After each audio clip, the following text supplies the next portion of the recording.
नमस्कार, मैं लोकेश मेनरिया और आप देख रहे हैं युग क्रांति राजस्थान। प्रदेश में अब सर्व ब्राह्मण समाज एकता की ओर अग्रसर हो रहा है।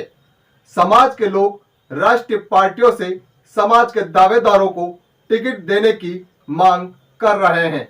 साथ ही यह भी चेतावनी दे रहे हैं कि यदि कोई भी पार्टी समाज के किसी भी व्यक्ति को टिकट नहीं देती है तो समाज की जाजम पर निर्णय लेकर समाज का भी उम्मीदवार खड़ा कर सकते हैं।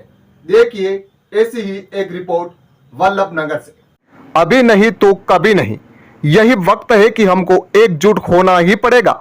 समाज का कोई भी व्यक्ति किसी भी राष्ट्रीय दल से टिकट लाए तो सब उसका समर्थन करेंगे, साथ देंगे। अगर ऐसा नहीं हो पाता है तो भी सर्व ब्राह्मण समाज की जाजम से एक मजबूत उम्मीदवार मैदान में उतारने से भी कोई परहेज नहीं किया जाएगा। यानी कि यह कह सकते हैं कि यही हालात रहे और ब्राह्मण समाज अपनी बात पर ही अडिग रहा तो इस बार वल्लभनगर से ब्राह्मण उम्मीदवार होना लगभग तय है। ऐसा होने की दशा में प्रमुख पार्टियों के समीकरण ही बिगड़ सकते हैं। खैर, अब देखने वाली बात यह है कि कौन सी पार्टी कब और किसे उम्मीदवार बनाएगी। दरअसल रविवार को भिंडर के बगीचा वाले हनुमान मंदिर में सर्व ब्राह्मण समाज की एक बैठक हुई। बैठक में पूरे वल्लभनगर विधानसभा क्षेत्र के करीब 35 से अधिक गांवों के प्रतिनिधियों ने शिरकत की, जिसमें समाज कल्याण और विकास के अलावा राजनीतिक पक्ष पर भी वक्ताओं ने विचार रखे।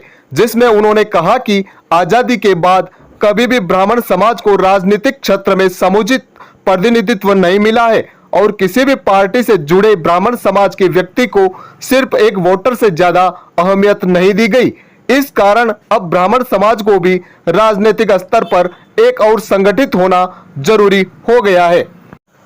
बैठक में वक्ताओं ने यह भी कहा कि अगले विधानसभा चुनाव में वल्लभनगर सीट पर किसी भी राष्ट्रीय पार्टी को ब्राह्मण समाज के व्यक्ति को टिकट देना होगा तो समाज के सक्षम व्यक्ति को भी अपनी पार्टी से पुरजोर तरीके से टिकट मांगना चाहिए, जिसमें सर्व ब्राह्मण समाज उसकी हर संभव मदद करेगा।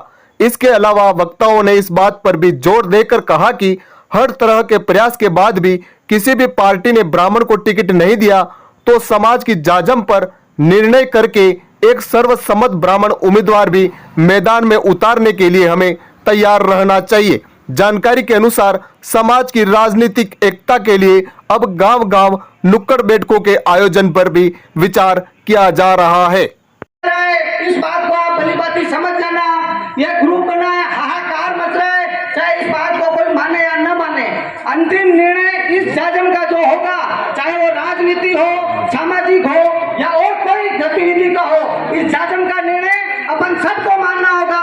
आप सब पधारे, बोलने का मौका दिया, बहुत बहुत धन्यवाद। जय हिंद, जय भारत। बहुत बहुत धन्यवाद। नारायण जी ने बहुत ही जोशीले अंदाज में एक वास्तविक हकीकत को आप और हम सबके बीच में रखी।